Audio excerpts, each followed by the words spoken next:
होळीचे पौराणिक महत्त्व आणि उत्सवाचे वर्णन. प्राचीन काळी हिरण्यकश्यप नावाचा एक राक्षस राजा होता, जो त्याच्या शक्तीचा खूप अभिमानी होता. त्याने कठोर तपश्चर्या केली आणि ब्रह्मदेवाकडून त्याला वरदान मिळाले की त्याला ना मानवाकडून मरण येईल, ना कोणत्याही प्राण्याकडून, ना दिवसा ना रात्री, ना पृथ्वीवर ना आकाशात, ना घरात ना बाहेर, ना कोणत्याही शस्त्राने किंवा कोणत्याही अस्त्राने. या वरदानामुळे तो खूप गर्विष्ठ झाला आणि स्वतःला देव मानू लागला. राजाचा मुलगा प्रल्हाद हा भगवान विष्णूचा मोठा भक्त होता. त्याने आपल्या वडिलांच्या अनीतिमान विचारसरणीचा स्वीकार केला नाही आणि तो नेहमीच विष्णूच्या भक्तीत मग्न राहिला.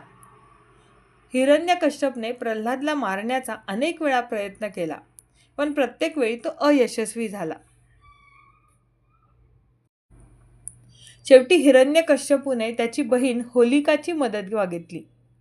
होलिकाला वरदान होते की ती आगीत जळू शकत नव्हती. तिने प्रल्हादला मांडीवर घेऊन आगीत बसण्याचा निर्णय घेतला.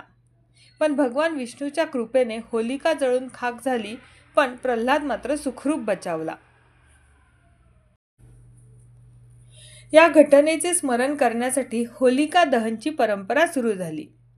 ही परंपरा आपल्याला सांगते की अहंकार आणि वाईटाचा नेहमीच पराभव होतो आणि भक्ती आणि सत्याचा नेहमी विजय होतो.